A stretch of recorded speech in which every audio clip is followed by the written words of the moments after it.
നമസ്കാരം. ഇന്ന് നമ്മൾ ഡിസ്കസ് ചെയ്യാൻ പോകുന്ന ടോപ്പിക്ക് അക്യുപങ്ക്ചർ ഇൻഫെർട്ടിലിറ്റിക്ക് ഹെൽപ്ഫുൾ ആണോ എന്നുള്ളതാണ്.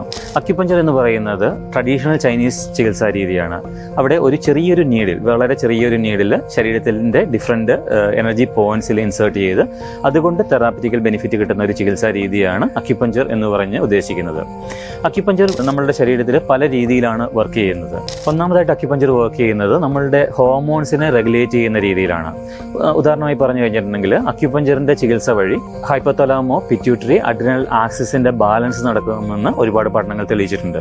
അതുപോലെ തന്നെ സെറട്ടോണിൻ അല്ലെങ്കിൽ എൻഡോർഫിൻ, എൻകഫാലിൻസ് പറയുന്ന ഹോർമോൺസിൻ്റെ ബാലൻസ് അല്ലെങ്കിൽ ന്യൂറോ ട്രാൻസ്മിറ്റേഴ്സിൻ്റെ പ്രൊഡക്ഷൻ എൻഹാൻസ് ചെയ്യുന്നത് വഴി അക്യുപങ്ക്ചർ ഇൻഫെർട്ടിലിറ്റിക്കും ഹെൽപ്ഫുൾ ആണെന്ന് ഒരുപാട് പഠനങ്ങൾ തെളിയിച്ചിട്ടുണ്ട്.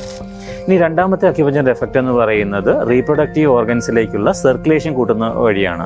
അതായത് റീപ്രൊഡക്റ്റീവ് ഓർഗൻസിൻ്റെ ഹെൽത്ത് തീർച്ചയായിട്ടും ഫെർട്ടിലിറ്റിക്ക് ആവശ്യമാണ്. അന്നേരം അക്യുപങ്ക്ചർ ചികിത്സ വഴി ആ റീപ്രൊഡക്റ്റീവ് ഓർഗൻസിലേക്കുള്ള ബ്ലഡ് സർക്കുലേഷൻ കൂട്ടുകയും അത് ഇൻഫെർട്ടിലിറ്റിയുടെ ട്രീറ്റ്മെൻറ്റിന് ഹെൽപ്പ് ചെയ്യുകയും ചെയ്യുന്നത്.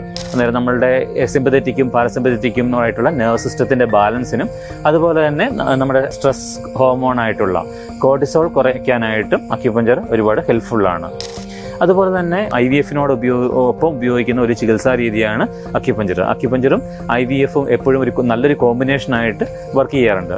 ഈ ഒരു 4-5 മെക്കാനിസം വഴിയാണ് അക്യുപങ്ക്ചർ ഇൻഫെർട്ടിലിറ്റി ട്രീറ്റ്മെൻറ്റിൽ ഹെൽപ്ഫുൾ ആകുന്നത്. Thank you.